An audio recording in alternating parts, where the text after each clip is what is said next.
Hello YouTube, on est lundi, 2 Minutes Japan, c'est parti.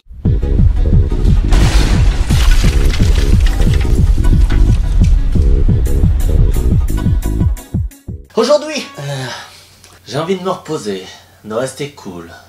Ouais, à part qu'il y a un putain de chrono sur ma tête. Dans tous les cas, permettez-moi de vous demander. Qu'est-ce que vous faites quand vous êtes fatigué? Bah moi je regarde des animés. Oh non mais l'otaku quoi. Oui mais attends, je ne regarde pas n'importe quel animé, je regarde des animés relaxants. Comme Shirokuma Café. L'animé Shirokuma Café nous raconte l'histoire d'un groupe d'animaux. Oui bon d'accord, j'ai pas pu en trouver des vrais. Comment ça on n'a pas des vrais?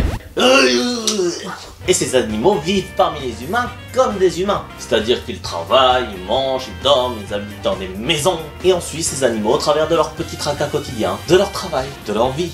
Et c'est tout, plus rien, nada. Ça a l'air chiant ton truc en fait. Ça l'aurait été si cet animé n'avait pas été si bien construit. Et surtout s'il n'avait pas été porté par une multitude de comédiens de doublage sérieux, tous plus impressionnants les uns que les autres, et qui font littéralement vivre le personnage. Rien que pour les seiyuu des personnages principaux, on a le combo Code Geass Lelouch Suzaku.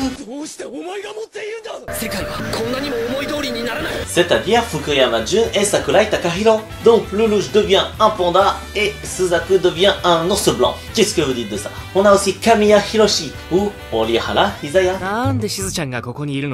Ouais, celui-là. Qui devient un pingouin. Ou encore on a Endo Aya, celle qui fait Shelin nommée dans Macross Frontière.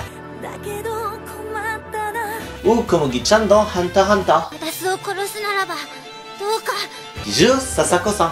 Bon ok c'est un petit peu moins impressionnant, mais quand même, c'est à se demander où ils ont été chercher toutes ces personnalités du doublage, surtout pour les réunir dans une œuvre qui de premier plan paraît très fade. Et bien justement, Shirokuma Café n'est pas fade. C'est un animé qui peut sembler sans profondeur dans un premier temps, mais qui est en fait profond dans sa légèreté. Je sais pas si vous me suivez là, mais dans tous les cas c'est ça qui donne à cet animé tout son côté captivant et relaxant.